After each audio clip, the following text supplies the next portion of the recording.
We're going to go to, as I said, my favorite strategy, and that's power cards. Power cards. If you'll turn in your book to page 31, power cards are the brainchild of Elisa Gagnon, Gagnon, Elisa Gagnon. She wrote 2 books. The first book is called Power Cards. The second book is called Power Cards 2. How about that? Think you can remember that? Anyway, it's a very short book. Each one of them is just a little spiral book. I read it one night's time. That's how short it is. But as I was reading about it, I thought, you know what? I'm going to try some of these, because I had been doing social stories with a lot of my students, and they were tired of social stories, especially as they get older. So a power card is using that high interest area. Earlier, when we identified Sheldon's high interest area as anything with sci-fi and Star Trek, etc. But it's using that character to hook that student into doing something he may not want to do. So it's a brief scenario or character sketch describing how the hero solves the problem, and recaps how the child can use the same strategy to solve a similar interest. So this is the whole premise behind a power card. And as you watch Penny hook Sheldon into doing something he really, really doesn't want to do by referring to the superhero t-shirt. Howard and his mother are at the hospital. Come on, we gotta go. Oh my God, what happened? I don't know, I just got a text. Come on, hurry. Okay. Sheldon, let's go. To a hospital? Full of sick people? Oh, I don't think so. Okay, well, your friend and his mother are there. We're going. I can't. Oh, don't tell me you're afraid of germs. Not all germs. Just the ones that will kill me. It's the same way I'm not afraid of all steak knives. Just the ones that might be plunged in my thorax. Fine, I'll tell Howard you didn't come because you're more concerned about your own well-being than his. Well, I would think he would know that. Okay, you know what? You are unbelievable. You buy all these superhero t-shirts, but when it's time for you to step up and do the right thing, you just hide in the laundry room. Fine, I'll go. Just for the record, my Aunt Ruth died in a hospital. She went in to visit my Uncle Roger, caught something, and bit the dust a week later. 2 of them now share a coffee can on my mother's mantle. And that is the premise behind a power card. This is our power card that I wrote for us. And I want you to pretend that you love Daffy Duck and you love Bugs Bunny. Daffy Duck likes to go to seminars to learn new ideas about ways to make Bugs Bunny crazy. He especially likes it when the handouts match the slides every time. Uh-oh, today I have a whole handout, but it doesn't have all the slides.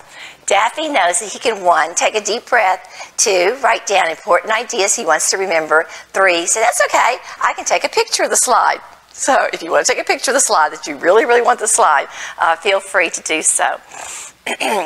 Going back to the young man with Stone Cold Steve Austin, not only were we having problems with his voice volume, but also he emulated Stone Cold Steve Austin because he would get everybody with cold, you know, or step on their heads, etc. And nobody wanted to be around him. I mean, he was a pretty strong kid, and you know, he didn't realize that, you know, he may be joking, it might be play, but he did not know his own force. So when we finally extinguished that loud voice and moving his voice level down, I was talking to the teachers, his 3 teachers, and I said, what about a power card? What if we try a power card with him using Stone Cold Steve Austin? And so they were asking, well, what's a power card? And I was explaining what it is. You know and I know that on every campus, in every clinic, in every situation, there's always going to be someone there who's going to say, oh, that's not going to work. Okay. It's going to be the Debbie Downer and the negative Nelly. And of course, my thought is, you're right, it's not going to work. If you don't try it, it's not going to work. You know, or it's same thing, the same premise is, you know, if you don't ask the question, the answer is no. So anyway, I did something that Elisa Gagnon in her book recommends not to do. In her book, she recommends not to try to write a power card without collaboration from that student. Well, I didn't do that. I got all excited. I thought, oh, I'll go ahead and write it on my own. So I went back to the hotel, downloaded Steve Austin, wrote what I thought was a great story about Steve Austin and the choking, etc. Came back, sat down next to him the next day. And even though he could read, I wanted to read it to him because I really wanted to emphasize certain areas. So I'm going to read it to you as well. Stone Cold Steve Austin talks in a very loud voice on stage. He wears black boots and stomps people on stage. He uses a stranglehold on his opponents on stage. Off stage, Steve Austin talks in a library voice to his children when he reads stories to them at night. He doesn't hurt his wife or children by choking them or stomping on them. He is off stage, just like me. I will use my library voice or my partner voice at school and home. I'll use my Stone Cold voice only on stage, just like Steve. He loved it. Downloaded a picture of Steve on the front of like a baseball card size index card, and on the back wrote the story, so laminated it, so he had it to put in his pocket to go from one class to another, and he always made sure he read it, or the teachers encouraged him to read it before he transitioned to the next class, mainly because when it was happening was in the hallway, the gym, the recess, etc. That's what did it. It's not mama telling you, it's not the teacher telling you, it's Stone Cold Steve Austin telling you. Now, earlier when I said I made the mistake of not collaborating with him, and lo and behold, that could have come back to bite me, because a couple of weeks later, I was in the classroom with a couple of, working with a couple of other kids, and this young man says, lady, come here, I'm going to tell you something. I said, okay. He says, you promise you won't take my card away from me? I said, I'm not going to take your card away from you. You promise you won't take my card from me. I went, I promise I will not take your card from you. Steve Austin is not married. He doesn't have any children. I thought, oh man, that could have gone south. You must know him. I mean, and I thought, oh man, I guess I didn't do my homework, did I? And I thought,